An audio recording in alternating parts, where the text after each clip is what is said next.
They say perfection lies in balance, and few cars embody that better than the Ferrari 330 GTC. A car that was neither a brutal track weapon nor a plush limousine, but a masterpiece that fused raw Italian performance with everyday elegance. Today, we're diving deep into one of Ferrari's most underrated legends, a grand tour that captured the spirit of the 60s and still makes collectors' hearts race.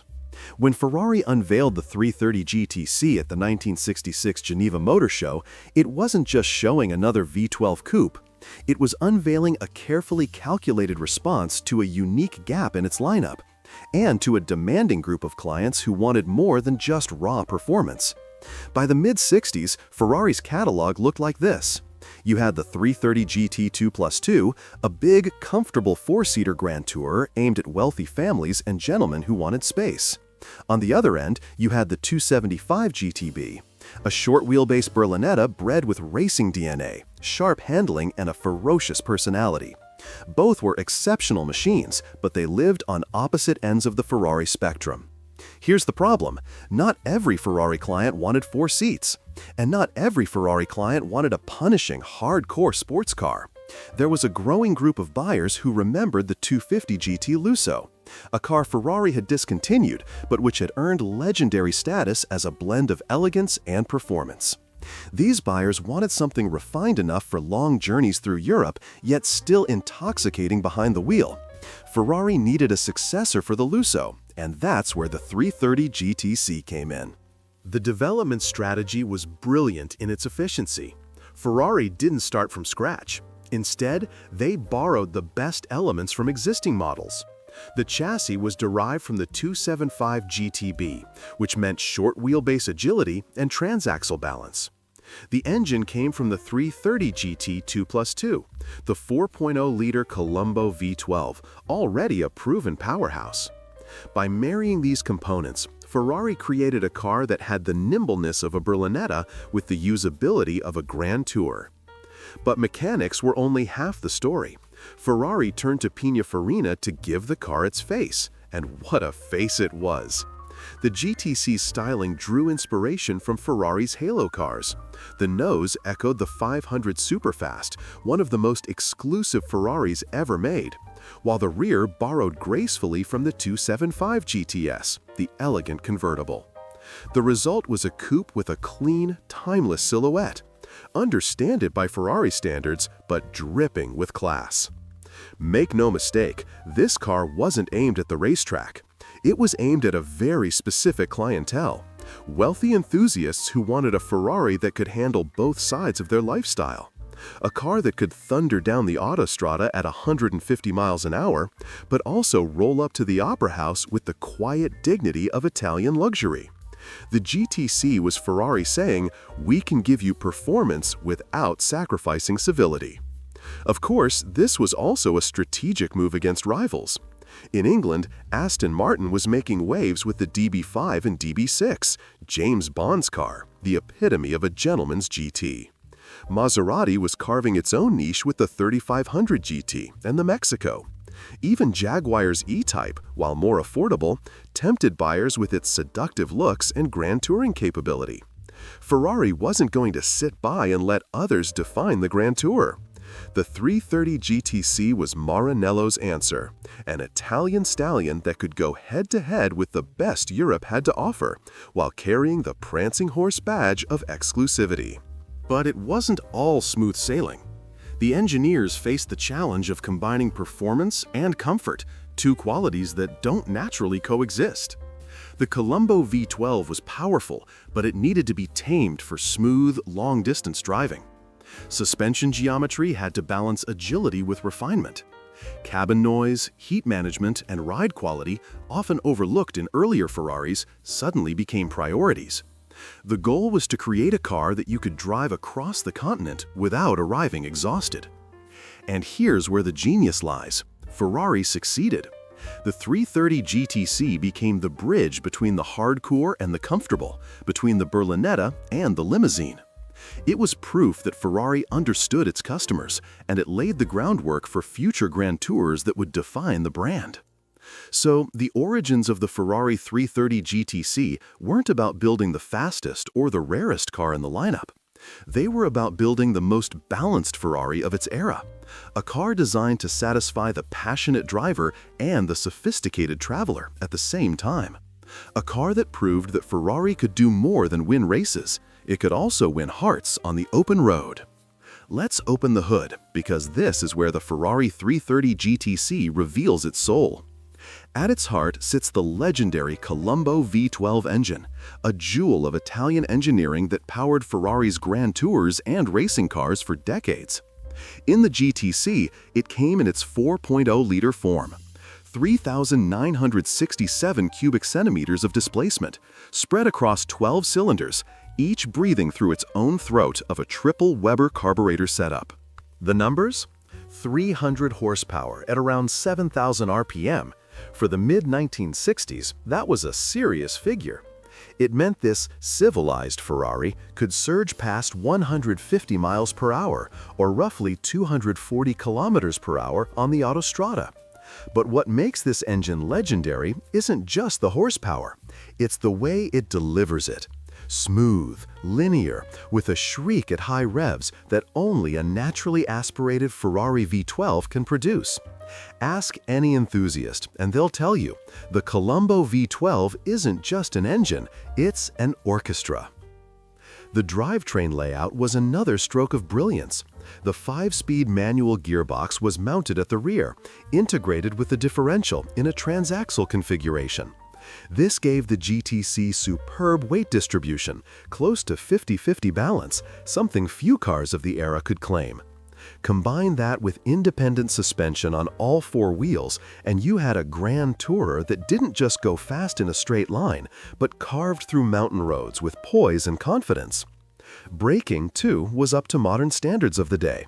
The car came equipped with 4-wheel disc brakes, servo-assisted, giving drivers the reassurance they needed when bringing a 150-mile machine back down to reality.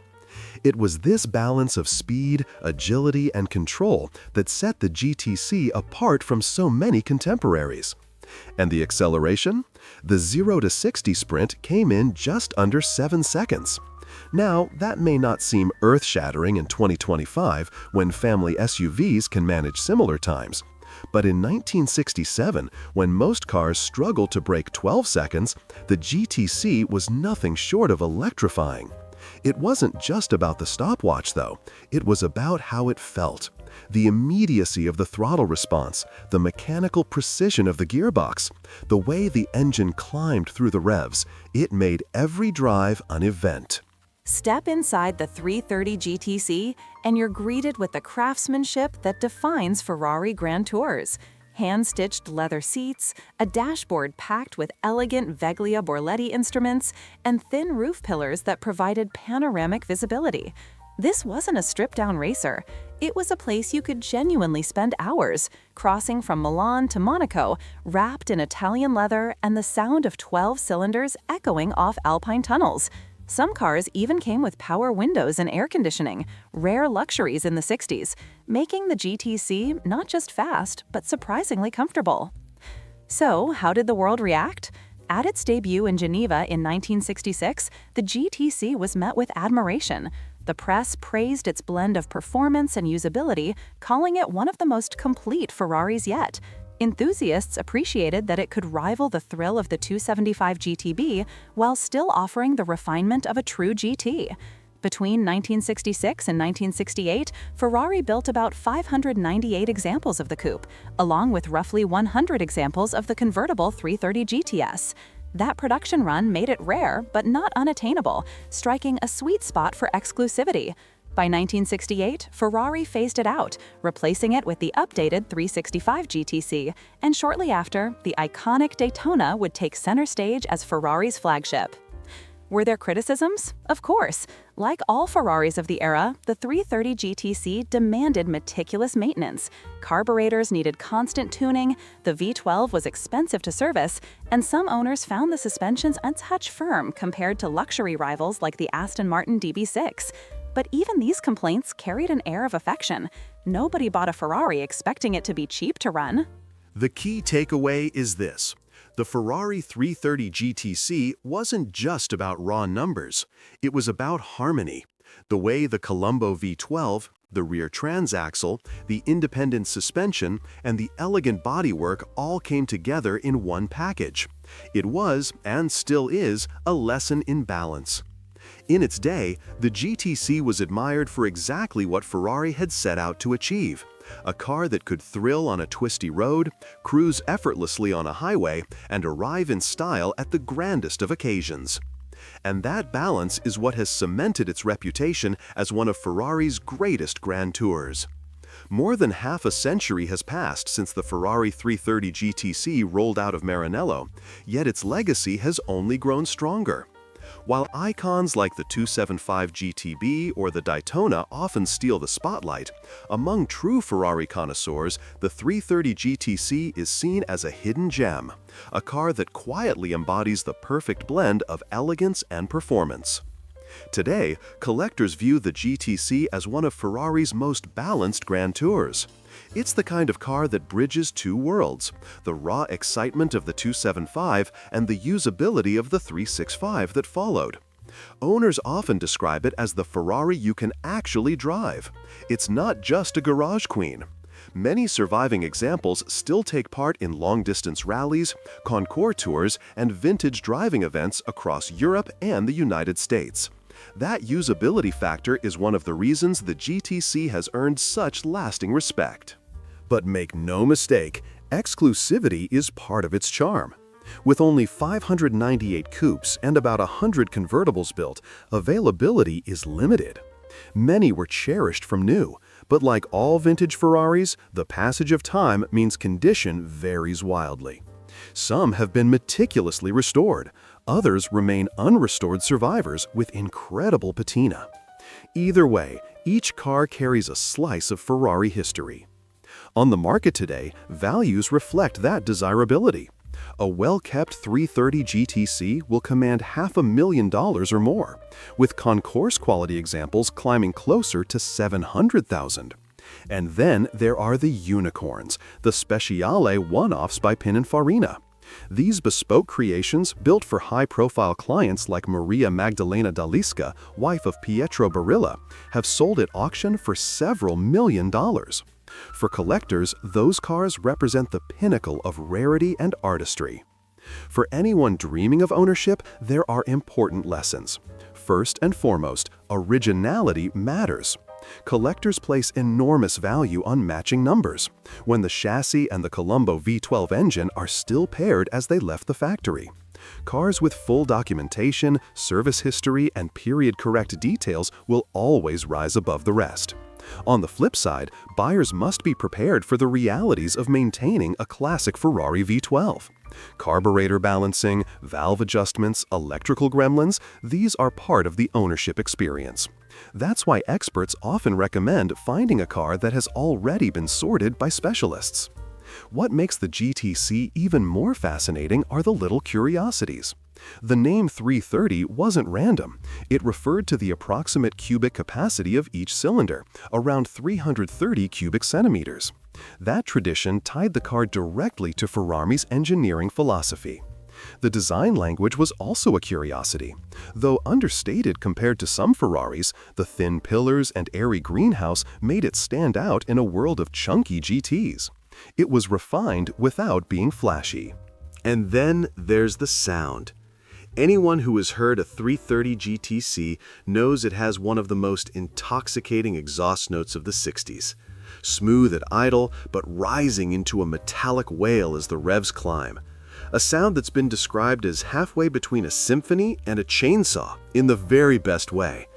That sound alone has created lifelong memories for owners and enthusiasts.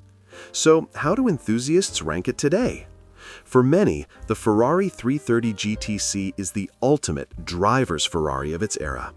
It's not the poster car that kids grew up with, but among seasoned collectors, it's often praised as one of the best all-around Ferraris you can actually use. A car with the soul of a racer, the elegance of a grand tour, and the rarity to make it a blue-chip investment. In short, the GTC's legacy isn't about being the loudest or the most famous Ferrari. It's about being the one that got the formula just right. Balanced, beautiful, timeless. And that's why, nearly 60 years later, the 330 GTC still holds a special place in the hearts of those who truly understand what makes a classic Ferrari so magical. The Ferrari 330 GTC proves that true greatness isn't about being the loudest or the most famous. It's about balance, elegance, and a driving experience that still gives goosebumps nearly 60 years later. That's the magic of a classic Ferrari. If this journey into the world of vintage cars and grand tours spoke to your heart as much as it did mine, make sure you hit that subscribe button and turn on the notifications so you won't miss the next deep dive into the legends that shaped automotive history. Give this video a like if you enjoyed riding through the story of the 330 GTC, and share it with other enthusiasts who love the sound of a Colombo V12 or the timeless beauty of Pininfarina design. Now I want to hear from you. What do you think of the 330 GTC? Do you see it as one of the most underrated Ferraris, or maybe even the perfect Grand Tour?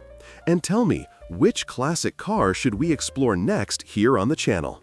Your comments, your passion, and your ideas keep this community alive. So let's keep the conversation going, because in the world of classic cars, every story is worth telling.